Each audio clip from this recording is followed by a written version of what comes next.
So today I thought we would compare the new Galaxy Tab A9 Plus to see how it holds up against one of Samsung's most popular tablets, the Galaxy Tab S6 Lite, and this is the updated 2022 version. So let's go ahead and get started. As far as pricing goes, now that the Tab S6 Lite has been out for a while, it's about the same price as the A9 Plus, or even cheaper depending on when it's on sale, because I've seen it as low as $250 here recently. You've got 4 gigabytes of RAM for the base model on both tablets with 64 gigabytes of storage. You can also get 128 gigabytes of storage for both. One advantage with the A9 Plus is there's an 8 gigabyte version versus only 4 gigabytes of RAM for the S6 Lite. As far as the screen goes, you've got a 10.4-inch TFT LCD display with 1200 by 2000 resolution for the S6 Lite versus an 11-inch TFT LCD display on the A9 Plus with 1200 by 1920 resolution. You're also going to get up to 90 Hz refresh rate on the A9 Plus versus 60 on the S6 Lite. Both tablets are wide vinyl 1, so you can watch at least full HD playback resolution on apps like Netflix. You can also watch upscaled 4K YouTube videos on the Tab S6 Lite, 1080p resolution on the A9 Plus. It's kind of weird. Sometimes the screen looks a little brighter on the S6 Lite, sometimes on the A9 Plus. So they're actually pretty close in overall brightness, contrast, and viewing angles. So sort of a toss up on which one has the better display. Interesting thing is you got the same size 7040 milliamp hour battery in both tablets with 15 watt charging, but I actually got better battery life on the S6 Lite, lasting about 7.5 hours versus only 6 on the A9 Plus. It could be because of the larger screen on the A9 Plus, but keep in mind that's more of an extreme use test, so with mixed usage you should be able to get a day or two, even more if you turn the screen brightness down.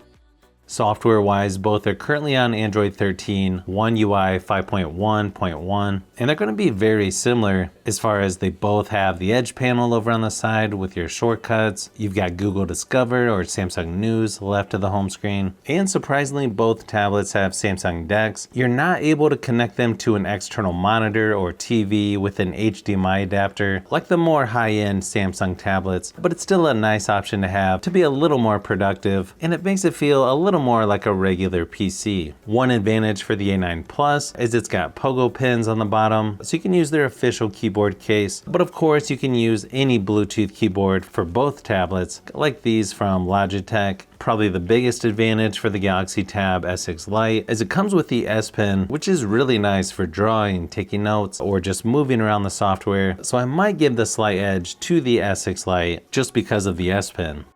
When it comes to the performance, you get a Snapdragon 732 for the Galaxy Tab S6 Lite versus a Snapdragon 695 for the Tab A9 Plus. Just looking at the Geekbench scores, you're going to get a little better performance on the A9 Plus than the S6 Lite. Both tablets are going to have plenty of power to do most of your basic things and to do some multitasking as well. As far as gaming goes, it's going to be pretty similar. You get the same HD graphics, high frame rates on games like PUBG Mobile, and testing out Asphalt 9 plays fairly smooth on both as well. So I don't think you can go wrong with either one when it comes to gaming. Both do a decent job. Of course, it may depend on which games you're playing. Nice thing is you get a headphone jack on both tablets. The speakers on the A9 Plus are going to be louder with the quad speaker setup versus dual speakers on the Tab S6 Lite. But here's a quick sample of each just to give you an idea of what they sound like.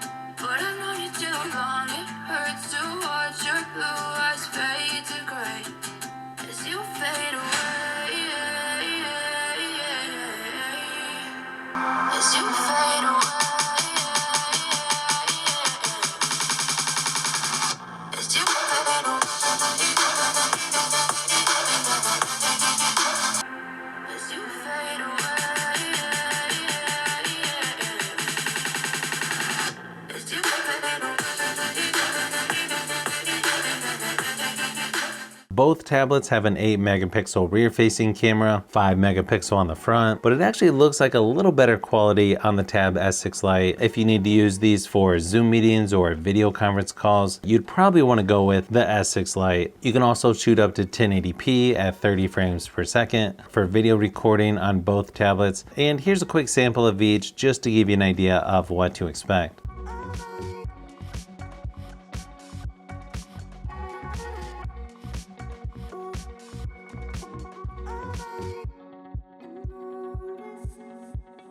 I feel like this comparison was probably a little closer than I was expecting. There may be a couple of things though that make you lean towards one tablet over the other. For me, it's sort of tough to beat the Tab S6 Lite if you want to use the S Pen, but if you don't need the S Pen, the Galaxy Tab A9 Plus could be a good option for some people. I know I've got quite a few more tablet comparisons I'm working on, so you'll want to keep an eye out for those upcoming videos.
So if you've made it this far into the video, you may want to say thanks by subscribing, and don't forget to give a thumbs up if this video was helpful. This is Brian from Fishbee Productions. Thanks for watching, and I'll see you on the next one.